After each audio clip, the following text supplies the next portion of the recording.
എൻ്റെ പേര് Mary Linda. Thrissur ജില്ലയിലെ ഇരിഞ്ഞാലക്കുട രൂപത പൊയ്യ ഇടവകയിൽ നിന്ന് വരുന്നു. 2018 ഒക്ടോബർ അവസാനം എനിക്കൊരു പള്ളിയിൽ നിന്നാണ് കൃപാസനം പത്രം കിട്ടിയത്.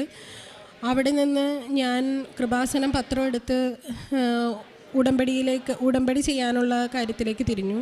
ഓൺലൈൻ ഉടമ്പടിയാണ് ഞാൻ എടുത്തത്. ഞാൻ ഹസ്ബൻഡും കൂടെ ഇറ്റലിയിലേക്ക് പോകാനായിട്ട് പ്രോസസ്സിങ് നടന്നുകൊണ്ടിരിക്കുമായിരുന്നു 3 വർഷമായിട്ട്. അത് നടക്കുന്നുണ്ടായിരുന്നില്ല. അത് കഴിഞ്ഞ് ജനുവരി 20 എനിക്ക് അപ്പോയിൻമെൻറ്റ് VFSൽ റെഡിയാവുകയും ഞാൻ ഹസ്ബൻഡ് അപ്പോയിൻമെൻറ്റിന് ഹാജരാവുകയും ചെയ്തു. അതിനുശേഷം ഫെബ്രുവരി 12 ഇറ്റലിയിലേക്ക് പോകാനുള്ള എനിക്കും ഹസ്ബൻഡിനുള്ള വിസ വരികയും ഞങ്ങൾ 12 ഇവിടെ നിന്ന് പോവുകയും ചെയ്തു. പോകുന്നതിന് മുമ്പായിട്ട് മാതാവിനോട് നന്ദി പറയാൻ ഞാൻ എൻ്റെ കുടുംബം ഇവിടെ വന്നിട്ടുണ്ടായിരുന്നു. അന്ന് 3 കാര്യങ്ങൾ ഞാൻ മാതാവിനോട് പ്രാർത്ഥിച്ചു. എനിക്ക് 2 പെൺകുട്ടികളാണ്, 13 വയസ്സായതും 12 വയസ്സായതും. അപ്പോൾ എനിക്കൊരു ആൺകുട്ടീനെ വേണം. അതുകൂടാണ്ട് എൻ്റെ അപ്പനും അമ്മയ്ക്കും 18 വർഷമായിട്ട് ഒരു ഭവനമില്ല, ഒരു ഭവനം വേണം. പിന്നെ എൻ്റെ കുടുംബത്തെ മൊത്തം ഞാൻ എൻ്റെ മാതാവിൻ്റെ കൈകളിൽ സമർപ്പിച്ചു. ഒരു കുഴപ്പവും കൂടാതെ ഞാൻ വരുന്നവരെയും എൻ്റെ കുടുംബത്തെ കാത്തുകൊള്ളണമെന്ന് ഞാൻ പ്രാർത്ഥിച്ച് ഞാൻ ഇവിടുന്ന് പോയി. പക്ഷെ അവിടെ ഇറ്റലി ചെന്ന് ഞാൻ മാതാവിനോട് ചോദിച്ച പോലെ തന്നെ എനിക്ക് 3 മാസം കഴിഞ്ഞപ്പോഴത്തേനും ഞാൻ പ്രഗ്നൻ്റായി. പക്ഷേ ആ അവസ്ഥയിൽ എനിക്ക് ആ ഒരു പ്രഗ്നൻസി ഡീൽ ചെയ്യാനുള്ള ഒരു ഒരുക്കത്തിലല്ലായിരുന്നു. കാരണം ഞാൻ വാടക വീട്ടിലാണ് താമസിക്കുന്നത്. മാതാവിനോട് ഞാൻ പ്രാർത്ഥിച്ചു, ഞാൻ ചോദിച്ച് വാങ്ങിച്ചതാണ്. എങ്കിലും എനിക്കത് മുന്നോട്ട് കണ്ടിന്യൂ ചെയ്യാനായിട്ട് എനിക്കൊരു ബുദ്ധിമുട്ടായിരുന്നു. ആ സമയത്ത് ഹസ്ബൻഡും ബാക്കി എല്ലാവരും പറഞ്ഞു നമുക്കിതിന് അബോർഷൻ ചെയ്ത് കളയാം. അത് കേട്ടപ്പോൾ തുടങ്ങി എനിക്ക് സങ്കടമാണ്. കാരണം ഞാൻ മാതാവിനോട് ചോദിച്ച് വാങ്ങിച്ചതാണല്ലോ. അപ്പം ഞാൻ എന്ത് ചെയ്യണമെന്ന് മാതാവിനോട് തന്നെ ഞാൻ ചോദിച്ചു.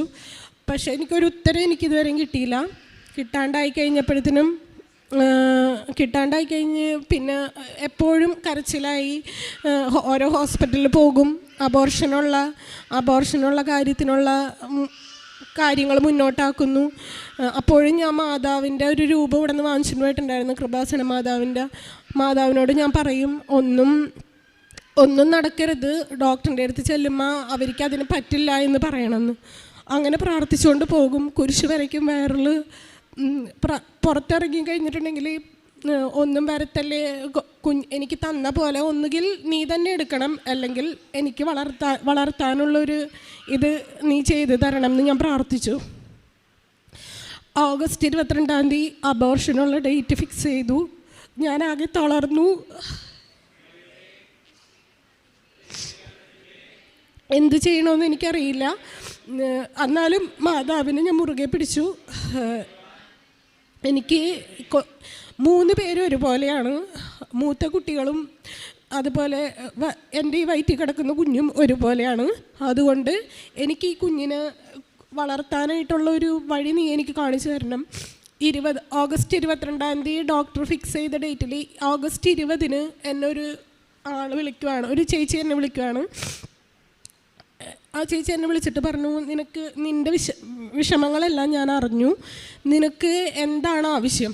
അപ്പം ഞാൻ പറഞ്ഞു, എൻ്റെ കുട്ടികൾ വാടക വീട്ടിലാണ് കിടക്കണേ, അവർ വലിയ പെൺകുട്ടികളാണ്, ഒരമ്മയുള്ളൂ, അവരിറക്കി വിട്ടിട്ടുണ്ടെങ്കിൽ എനിക്ക് യാതൊരു ഇതില്ല, ആ ഒരു നിസ്സഹായാവസ്ഥയിലാണ് ഞാനിത് ചെയ്യണേ എന്ന് പറഞ്ഞപ്പോൾ ആ ചേച്ചി പറഞ്ഞു, നിൻ്റെ വാടകയുടെ പൈസ ഫുൾ എമൗണ്ട് നിൻ്റെ ഡെലിവറി കഴിഞ്ഞിട്ട് 3 മാസം നിൻ്റെ റെസ്റ്റ് വരെ ഞാൻ കൊടുത്തോളാം, നീ ഇത് കണ്ടിന്യൂ ചെയ്യാൻ പറഞ്ഞു. അത് കേട്ടപ്പോൾ എനിക്കത് ആശ്വാസമായി. അപ്പോൾ എനിക്ക് ഉറപ്പായി ഞാൻ ഈ കുഞ്ഞിനെ മാതാവ് എനിക്ക് വളർത്താൻ വേണ്ടി തന്നെ തന്നതാണ്. ഞാൻ കണ്ടിന്യൂ ചെയ്തു. അവിടെ 5-ാം മാസത്തിൽ കൊച്ച് എന്താണെന്നുള്ളതറിയും, ആണാണോ പെണ്ണാണോ എന്ന്. അപ്പം ഞാൻ മാതാവിനോട് ഇവിടെ നിന്ന് പറഞ്ഞിട്ടുണ്ടായിരുന്നു, എനിക്കൊരു ആൺകൊച്ചിനെ തരണം കേട്ടോ, ആ കൊച്ചിന് ഞാൻ അമ്മയുടെ മകൻ്റെ പേരിട്ടേക്കാം എന്ന് ഞാൻ പറഞ്ഞിട്ടാണ് പോയത് ഇവിടെ നിന്ന്. 5-ാം മാസത്തിൽ സ്കാനിങ് ഡേറ്റിൽ അവർ പറഞ്ഞു കുട്ടി ആൺകുട്ടിയാണെന്ന്. പിന്നീട് അങ്ങോട്ട് എന്നെ സഹായിക്കാനും എനിക്കുള്ള കാര്യങ്ങൾ ചെയ്തു തരാനും ആരെന്നില്ല, എല്ലാവരും എന്നെ സഹായിക്കാനും എൻ്റെ കുടുംബത്തിന് ഒരു ഭക്ഷണത്തിനായാലും ഒരു കുറവില്ലാണ്ട് മുന്നോട്ട് നീങ്ങി. അന്ന് എനിക്ക് എൻ്റെ ഹസ്ബൻഡിനും ജോലിയില്ല, എനിക്കും ജോലിയില്ല, എങ്കിലും ഒരു കുറവും ഉണ്ടായിരുന്നില്ല. ആ സമയത്ത് ഒരു നേഴ്സ് എന്നെ സഹായിക്കാൻ, ഇറ്റാലിയൻ നേഴ്സ് എന്നെ സഹായിക്കാൻ എപ്പോഴും എൻ്റെ കൂടെ ഉണ്ടായിരുന്നു. അവർ ലാസ്റ്റ് സഹായിച്ച് എൻ്റെ അടുത്ത് പറഞ്ഞു, ഇനി അവരെ നീ അമ്മയെന്ന് വിളിച്ചാൽ മതി എന്ന് പറഞ്ഞു. അങ്ങനെ അവരെൻ്റെ അമ്മയായി. എല്ലാത്തിനും ഇന്ന് വരേക്കും എനിക്ക് അവർ മാതാവിനെ പോലെ, മാതാവ് എനിക്ക് കൊണ്ടു തന്നതാണെന്ന് ഞാൻ ഇന്നും വിശ്വസിക്കുന്നു. ഡെലിവറിയുടെ സമയമായപ്പോഴത്തേനും കൊറോണ കൂടി ഡെലിവറി ഫെബ്രുവരി 26 എനിക്ക് ഡെലിവറി ഡേറ്റ് വന്നു. കൊച്ച് 4 വീക്സ് പുറകിലോട്ടായിരുന്നു. അപ്പം ഒന്നും ചെയ്യാൻ പറ്റില്ല. കൊച്ചിന് വെള്ളം കുടിച്ച് കൊച്ചാകെ അവശതയിലാണ്. കൊച്ചിന് ശ്വാസം എടുക്കാൻ ബുദ്ധിമുട്ടാണ്. ഇൻക്യുബേറ്ററിൽ കിടത്തണം. 3 ദിവസമായിട്ട് ഞാൻ കൊച്ചിനെ കാണുന്നില്ല. കൊച്ചിന് എന്ത് പറ്റിയെന്നുള്ളതൊന്നും എനിക്കറിയില്ല. അങ്ങനെ കൊച്ചിനെ കാണാൻ വേണ്ടിയിട്ട് അവിടെ 10 ദിവസം കഴിഞ്ഞിട്ട് നമ്മുടെ സ്റ്റിച്ച് എടുത്ത് മാറ്റുള്ളൂ. അപ്പം നമ്മൾക്ക് അവിടെ സഹായിക്കാനൊന്നും ആരുമില്ല. ചുറ്റിലും കൊറോണ ഇതിൻ്റെ പേരിൽ ഹസ്ബൻഡിനെ ഉള്ളിലേക്ക് കയറ്റില്ല. ഞാൻ ഒറ്റയ്ക്ക് തന്നെ കൊച്ചിനെ പോയി കാണും. 19 ദിവസം കൊച്ചി ഇൻക്യുബേറ്ററിൽ കിടക്കണം എന്ന് പറഞ്ഞു. 15ാമത്തെ ദിവസം 7 കിലോമീറ്ററോളം എനിക്ക് ആ ഹോസ്പിറ്റലിലോട്ട് നടന്നു പോകണം. കൊച്ച് ഹോസ്പിറ്റലിൽ, ഞാൻ വീട്ടിൽ. നടന്നേ പോകാൻ പറ്റുള്ളൂ. കൊച്ചിനെ കാണാൻ വേണ്ടിയിട്ട് 15ാമത്തെ ദിവസം അവിടെ ഒരു മാതാവ് ഇരിക്കുന്നുണ്ടായിരുന്നു. ആ മാതാവിനോട് ഞാൻ പറഞ്ഞു, ഇനി എനിക്ക് നടന്നു വരാനുള്ള, ഞാൻ അവശതയായി, എനിക്ക് നടന്നു വരാൻ പറ്റില്ല. ഒരു കാര്യം ചെയ്യ്, അമ്മ എടുത്തോ, എനിക്കിനി വേണ്ട, എനിക്ക് വളർത്താൻ തന്നാൽ മതി, വളർത്തമ്മയായിട്ട് ഞാൻ കൂട്ടിക്കോളാം, നിന്നെ അവൻ അമ്മയെന്ന് വിളിച്ചോട്ടെ എന്നും പറഞ്ഞ് ഞാൻ ഇറങ്ങിപ്പോന്നു. അന്ന് ഞാൻ അവനെ കണ്ടിട്ടില്ല. കൊച്ചിനെ കാണാതെ ഞാൻ ഇറങ്ങിപ്പോന്നു. പിറ്റേ ദിവസം ഞാൻ ഹോസ്പിറ്റലിൽ ചെല്ലുമ്പോൾ അവർ എൻ്റെ കുഞ്ഞിന് സ്ട്രോളറിൽ എല്ലാം റെഡിയാക്കി എല്ലാം സെറ്റ് ചെയ്ത് കൊച്ചിനെ വെച്ചേക്കണു. നീ കൊണ്ടുപോയിക്കോ, നിൻ്റെ കൊച്ചിനിപ്പോൾ ഒരു കുഴപ്പമില്ല, കൊണ്ടുപോയിക്കോ. എനിക്ക് ഭയങ്കര സന്തോഷം തോന്നി. അപ്പം എനിക്ക് മനസ്സിലായി, കൊച്ച് എൻ്റെ അല്ല, കൊച്ച് പരിശുദ്ധ അമ്മയുടെയാണ്. എനിക്കൊരവകാശമില്ല എന്ന്, വളർത്താൻ മാത്രമേ എനിക്ക് അവകാശമുള്ളൂ എന്ന്. അവന് 2 വയസ്സായപ്പോൾ അവൻ എന്നെ അമ്മയെന്ന് വിളിക്കില്ല, മമ്മീന്ന് വിളിക്കില്ല. മമ്മ എന്നാണ് വിളിക്കണേ, മമ്മ എന്ന് വിളിക്കില്ല. അപ്പം ഞാൻ ചോദിച്ചു, എല്ലാവരും എൻ്റെ അടുത്ത് പറഞ്ഞു, നിൻ്റെ പേരാണല്ലോ കൊച്ച് വിളിക്കണേ, അമ്മയെന്ന് വിളിച്ച് പഠിപ്പിക്കാൻ. ഒരു ദിവസം ഞാൻ അപ്പം എൻ്റെ റൂമിലൊക്കെ കൃപാസന മാതാവിൻ്റെയൊക്കെ ഫോട്ടോ ഉണ്ട്. അപ്പം ഞാൻ പറഞ്ഞു, മോനെ എന്നെ അമ്മ എന്ന് വിളിക്കുമെന്ന് പറഞ്ഞിട്ട് അവൻ വിളിക്കണില്ല. കുറേ നേരം എൻ്റെ മുഖത്ത് നോക്കി, മാതാവിനെ നോക്കിയിട്ട് അവൻ എൻ്റെ അടുത്ത് പറഞ്ഞു, ഇറ്റാലിയൻ ഭാഷയിലാണ് അവൻ സംസാരിക്കുള്ളൂ. അപ്പോൾ അവൻ എൻ്റെ അടുത്ത് പറഞ്ഞു, നീ എൻ്റെ അമ്മയല്ല, ഇതല്ല, നീയല്ല എൻ്റെ അമ്മ, ആയിരിക്കണതാണ് എൻ്റെ അമ്മ, നീ ലിൻ്റെയാണെന്ന് പറഞ്ഞു. അപ്പോൾ എനിക്ക് മനസ്സിലായി, അപ്പം പൂർണ്ണമായി അവൻ്റെ അമ്മ മാതാവാണെന്ന്. അത് കഴിഞ്ഞ് വീണ്ടും ഒരേ പ്രശ്നങ്ങൾ. അത് കഴിഞ്ഞ് വീണ്ടും കൊച്ചിൻ്റെ PR, അവൻ അവിടെ ജനിച്ചിട്ടും എനിക്ക് കൊച്ചിൻ്റെ PR കിട്ടണില്ല. ഓപ്പൺ വിസ ഇറങ്ങിയോണ്ട് എനിക്ക് അവിടുത്തെ വിസ കിട്ടി, പക്ഷെ കൊച്ചിൻ്റെ വിസ കിട്ടണില്ല. കൊച്ചവിടെ ജനിച്ചിട്ടുണ്ടെങ്കിൽ തന്നെ കൊച്ചിൻ്റെ വിസ കിട്ടേണ്ടതാണ്. കൊച്ചിന് കിട്ടുന്ന ആനുകൂല്യങ്ങളൊന്നുമില്ല. പക്ഷെ വിസ കിട്ടിയിരുന്നെങ്കിൽ എനിക്കിവിടെ നാട്ടിൽ വരാമായിരുന്നു, കുഞ്ഞിനെ കാണിക്കാമായിരുന്നു. 3 വയസ്സാകാൻ പോണു, കൊച്ചിനെ കൊണ്ടുവരാനായിട്ട് ഒരു ഇതും കിട്ടുന്നില്ല. എൻ്റെ എല്ലാ ആവശ്യത്തിനും ഞാൻ പറഞ്ഞില്ല, ഒരു നേഴ്സ് എന്നെ സഹായിക്കുമെന്ന്. ആ നേഴ്സ് എല്ലാത്തിനും എന്നെ സഹായിക്കാൻ എൻ്റെ അപകട സമയങ്ങളിൽ അവർ വരും. അപ്പോൾ എനിക്കറിയാം അത് നടക്കും എന്നുള്ളത് എനിക്കറിയാം. കാരണം അവരഴക്കണത് മാതാവാണ്. അപ്പം എന്നും മാതാവിനോട് ഞാൻ പ്രാർത്ഥിക്കും, എനിക്ക് കൊച്ചിൻ്റെ വിസ ഇത്രയായിട്ടും കിട്ടിയില്ലല്ലോ, അവൻ്റെ ചേച്ചിമാരെല്ലാവരും കാത്തിരിക്കുകയാണ്, അവൻ്റെ അപ്പാപ്പനും അമ്മാമ്മയും കാത്തിരിക്കുന്നു, എല്ലാവരും കാത്തിരിക്കുന്നു. അതിൻ്റെ ഇടയിൽ ഹസ്ബൻഡ് നാട്ടിലേക്ക് പോയി, ഞാൻ ഒറ്റയ്ക്കായി. 2 വർഷം ഞാൻ ഈ കൊച്ചിനെ ഒറ്റയ്ക്ക് ആ വീട്ടിൽ സ്ട്രോളറിൽ കെട്ടിയിട്ടാണ് ഞാൻ ജോലി ചെയ്തുകൊണ്ടിരുന്നത്. കാരണം എനിക്ക് വേറൊരിടത്തും കൊണ്ട് നോക്കാൻ പറ്റില്ല. സൈകെട്ടു, കൊച്ചിനെ കെട്ടിയിട്ട് ജോലി ചെയ്യേണ്ട അവസ്ഥ. എല്ലാ പിള്ളേരും ഓടി നടക്കുമ്പോൾ എൻ്റെ മോൻ മാത്രം സ്ട്രോളറിൽ. ഒരു കുഴപ്പമില്ല, കൈയും കാലിനൊരു കുഴപ്പമില്ല, നല്ല ഓടി നടക്കണ കുഞ്ഞ്.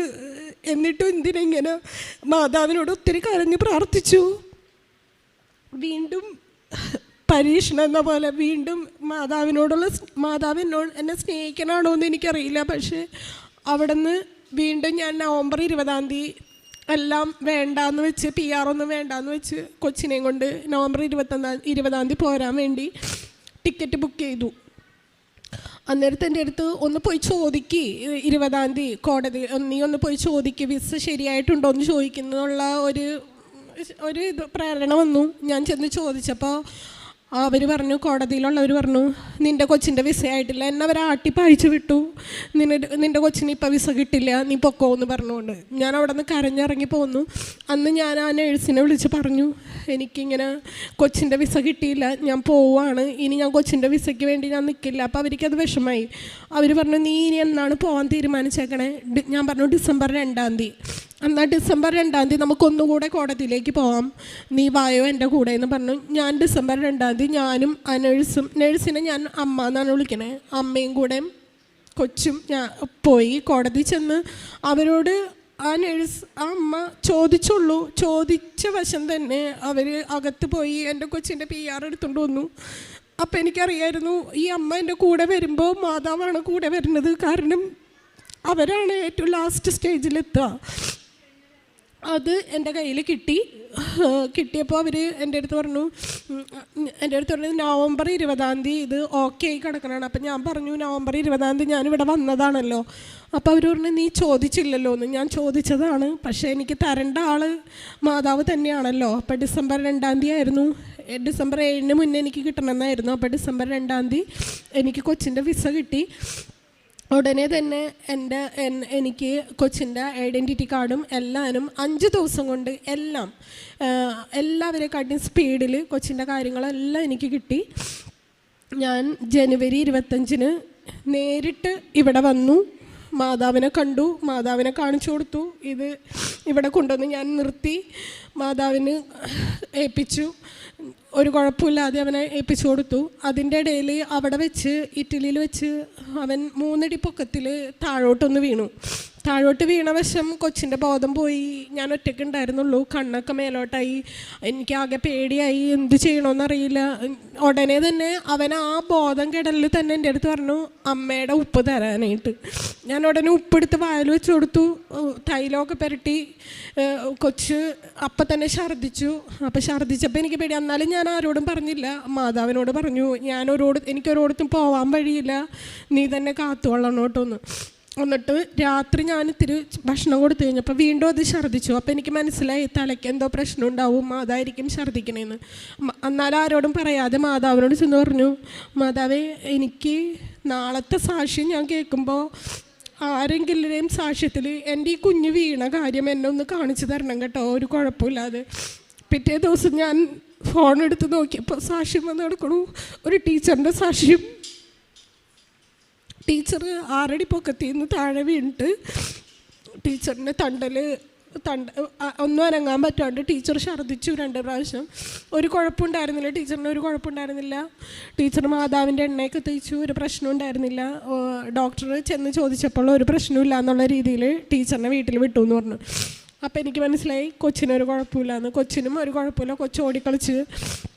ഇന്ന് ഞാൻ ഡോക്ടറിനെ ഒന്നും കാണിച്ചില്ല, പക്ഷെ അവനൊരു പ്രശ്നമില്ല, നല്ല ഓടിക്കളിച്ച് കിടക്കണം. പിന്നെ എൻ്റെ മോൾക്ക് 2 വർഷമായിട്ട് പീരീഡ്സ് നോർമൽ അല്ലായിരുന്നു. അവളിനോട് ഇതേപോലെ തന്നെ ഞാൻ എൻ്റെ അടിവയറ്റിൽ അവിടെ ആയിരിക്കുമ്പോൾ തൈലം തൊട്ട് പ്രാർത്ഥിച്ച്, അന്ന് അച്ഛൻ്റെ ഓൺലൈൻ ധ്യാനം കൂടിക്കൊണ്ടിരിക്കുകയായിരുന്നു. അപ്പം അച്ഛൻ രോഗസൗഖ്യ ധ്യാനത്തിൽ പറഞ്ഞു, പീരീഡ്സ് ആവാതെ 2 വർഷം അങ്ങനെ പീരീഡ്സ് ആവാത്തവർക്ക് അതിൻ്റെ സൗഖ്യം കൊടുക്കുന്നുണ്ട്, ഈശോ തൊട്ട് സുഖപ്പെടുത്തുന്നുണ്ടെന്ന് പറഞ്ഞു. അന്ന് രാത്രി എൻ്റെ മോൾക്ക് പീരീഡ്സ് ആയി, ഇപ്പം നോർമലാണ്. പിന്നെ ഒരു ചേച്ചിയുടെ ഭയങ്കര ബ്ലീഡിങ് ആയിരുന്നു. ആ ചേച്ചിക്ക് ഇതേപോലെ തന്നെ മാതാവിൻ്റെ ഉപ്പ് കൊണ്ടു കൊടുത്തു. ഉപ്പ് കഴിച്ച് ആ ചേച്ചിക്ക് ബ്ലീഡിങ് വളരെ സൗഖ്യം കിട്ടി. പിന്നെ എൻ്റെ കയ്യിൽ ഒരു മുഴ പോലെ വന്നു. എനിക്ക് ജോലി ചെയ്യാൻ പറ്റാത്ത അവസ്ഥയായി. അന്ന് ഒട്ടും വേദന സഹിച്ചിട്ട് എനിക്ക് പറ്റാണ്ടായി കഴിഞ്ഞപ്പോൾ ഞാൻ മാതാവിനോട് പറഞ്ഞു, നാളെ ഇതെനിക്ക് എൻ്റെ കയ്യിൽ കാണരുത് കേട്ടോ, എനിക്ക് ജോലി ചെയ്യാനുള്ളതാണ്. പിറ്റേ ദിവസം ഞാൻ നോക്കുമ്പോൾ തൈലം പുരട്ടിയാണ് അത് സുഖപ്പെട്ടത്. പിറ്റേ ദിവസം നോക്കുമ്പോൾ ഇതെൻ്റെ കയ്യിലില്ല, മുഴ എൻ്റെ കയ്യിലില്ല. പിന്നെ 18 വർഷമായി എൻ്റെ അപ്പച്ചനും അമ്മച്ചിക്കും ഒരു ഭവനം ഇല്ലാണ്ടിരിക്കണേ, സ്ഥലവും ഇല്ല, ഭവനവും ഇല്ല. അപ്പം ഇന്നും പ്രാർത്ഥിക്കുന്ന കൂട്ടത്തിൽ ഇവിടെ നിന്ന് ഞാൻ പറഞ്ഞു പോയതാണ് എൻ്റെ അപ്പച്ചനും അമ്മച്ചിക്കും ഒരു ഭവനം വേണം എന്നുള്ളത്. ഇന്ന് എൻ്റെ അപ്പച്ചനും അമ്മച്ചിക്കും പഞ്ചായത്തിൽ നിന്ന് 3 സെൻറ്റിൻ്റെ ആധാരം എഴുതി കൈ കിട്ടി. അതും ഞാനിവിടെ സാക്ഷ്യപ്പെടുത്തുവാണ്. എനിക്ക് തന്ന എല്ലാ അനുഗ്രഹങ്ങൾക്കും കൃപകൾക്കും പരിശുദ്ധ അമ്മയോടും ദൈവപിതാവിനോടും നന്ദി പറഞ്ഞുകൊണ്ട് ഞാൻ എൻ്റെ സാക്ഷ്യം ഇവിടെ അവസാനിപ്പിക്കുന്നു.